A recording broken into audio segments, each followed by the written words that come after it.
Hello, everyone. Welcome back to English with Sophia, where we strive to enhance your English language skills.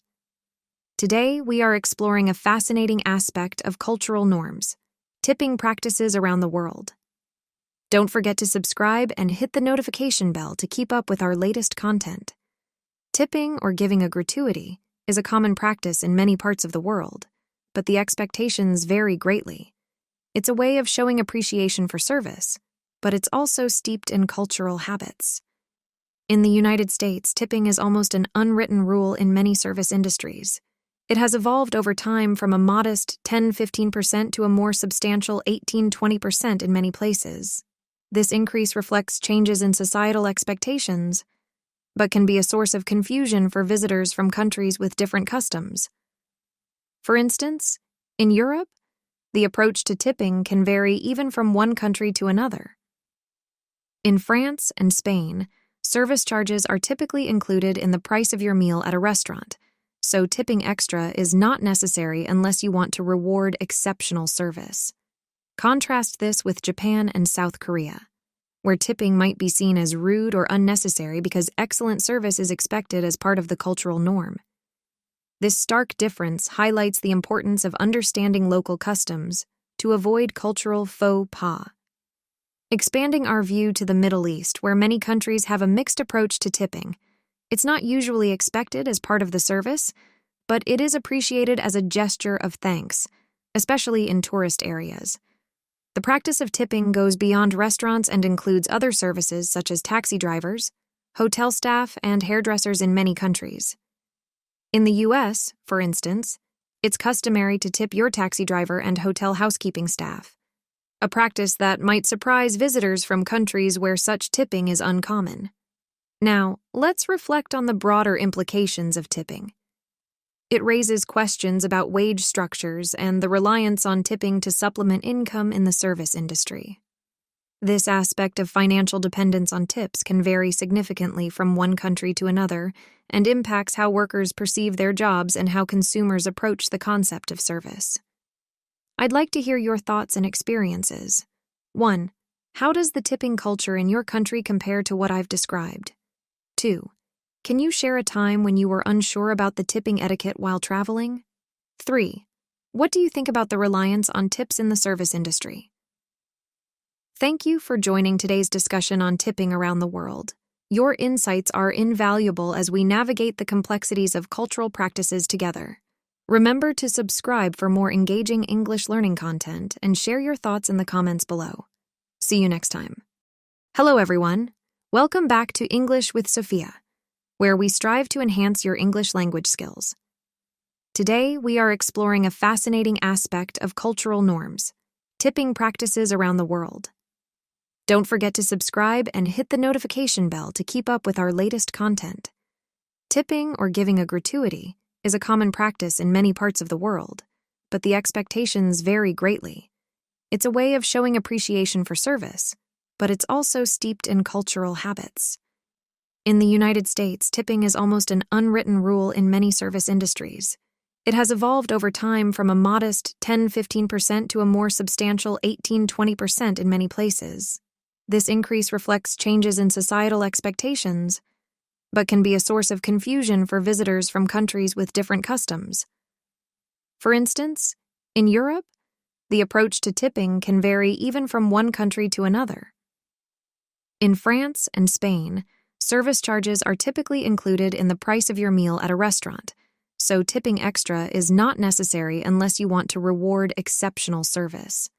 Contrast this with Japan and South Korea, where tipping might be seen as rude or unnecessary because excellent service is expected as part of the cultural norm.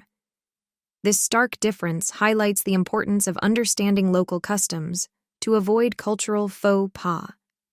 Expanding our view to the Middle East, where many countries have a mixed approach to tipping, it's not usually expected as part of the service, but it is appreciated as a gesture of thanks, especially in tourist areas. The practice of tipping goes beyond restaurants and includes other services such as taxi drivers, hotel staff, and hairdressers in many countries. In the U.S., for instance, it's customary to tip your taxi driver and hotel housekeeping staff, a practice that might surprise visitors from countries where such tipping is uncommon. Now, let's reflect on the broader implications of tipping. It raises questions about wage structures and the reliance on tipping to supplement income in the service industry. This aspect of financial dependence on tips can vary significantly from one country to another and impacts how workers perceive their jobs and how consumers approach the concept of service. I'd like to hear your thoughts and experiences. 1. How does the tipping culture in your country compare to what I've described? 2. Can you share a time when you were unsure about the tipping etiquette while traveling? 3. What do you think about the reliance on tips in the service industry? Thank you for joining today's discussion on tipping around the world. Your insights are invaluable as we navigate the complexities of cultural practices together. Remember to subscribe for more engaging English learning content and share your thoughts in the comments below. See you next time. Hello, everyone. Welcome back to English with Sophia, where we strive to enhance your English language skills. Today, we are exploring a fascinating aspect of cultural norms, tipping practices around the world. Don't forget to subscribe and hit the notification bell to keep up with our latest content. Tipping, or giving a gratuity, is a common practice in many parts of the world, but the expectations vary greatly. It's a way of showing appreciation for service, but it's also steeped in cultural habits. In the United States, tipping is almost an unwritten rule in many service industries. It has evolved over time from a modest 10-15% to a more substantial 18-20% in many places. This increase reflects changes in societal expectations, but can be a source of confusion for visitors from countries with different customs. For instance, in Europe, the approach to tipping can vary even from one country to another. In France and Spain, service charges are typically included in the price of your meal at a restaurant, so tipping extra is not necessary unless you want to reward exceptional service. Contrast this with Japan and South Korea, where tipping might be seen as rude or unnecessary because excellent service is expected as part of the cultural norm. This stark difference highlights the importance of understanding local customs to avoid cultural faux pas. Expanding our view to the Middle East, where many countries have a mixed approach to tipping, it's not usually expected as part of the service, but it is appreciated as a gesture of thanks, especially in tourist areas.